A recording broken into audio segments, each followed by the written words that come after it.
This is the first one. This nasty-looking picture can be caused all because you skip out on having a fecal check with your pet. Oh, look at that. Dr. Courtney, what's the verdict? Did Mom know what she was doing when she forwarded this? Not only is that really gross, the verdict is that's true. That's really true.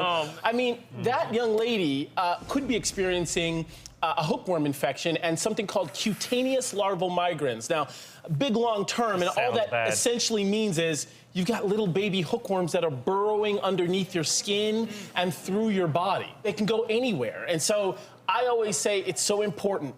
Listen, just keep your pet on parasite prevention all year long. Because it originally comes from the pet's poop. Absolutely. And have your veterinarian check your pet, make sure that there's no parasites, and then most importantly, protect your feet and your children's feet when you're going outside. Because the question becomes, if the answer to any of these questions is yes, you should be protecting your feet. Have you ever seen a stray raccoon or a stray cat or a stray animal anywhere near your yard?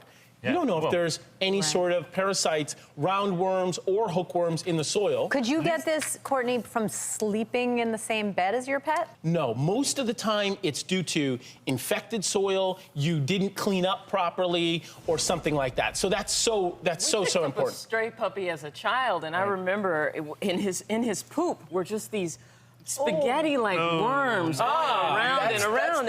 I brought some friends with me today. Nice. Boy, it looks just like that looks like something I put on my salad. Though, right? Yeah, so these are roundworms. These guys are fascinating.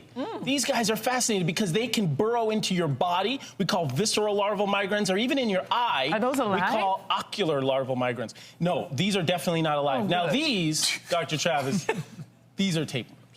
These are tapeworms. You get these from eating fleas. Eating fleas. So we've got one roundworm here, one roundworm here that I'm touching right there. That's why you're the vet, because I hope this didn't come out of one dog. How fascinating, like the whole world of parasites, learning about them in medical school. That was the best class, right? Like the fact that your dog eats a flea, and the flea has the eggs in them, and then it turns into that in their bodies.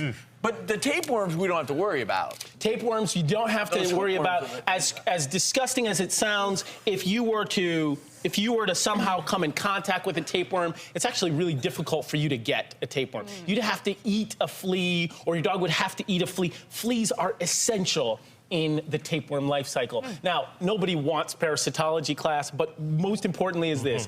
Clean up after your pet, wash your hands, go outside with your feet protected. That's so important. And get a fecal check. I've seen you with sandals on. Right. When I see them with sandals on, I tell them about it all. Basically, take your pet to the vet to get that fecal check. Every once a year? Is that what it's supposed to be? At least twice a year. And if you see something that looks like spaghetti in their poop, it's not spaghetti. No.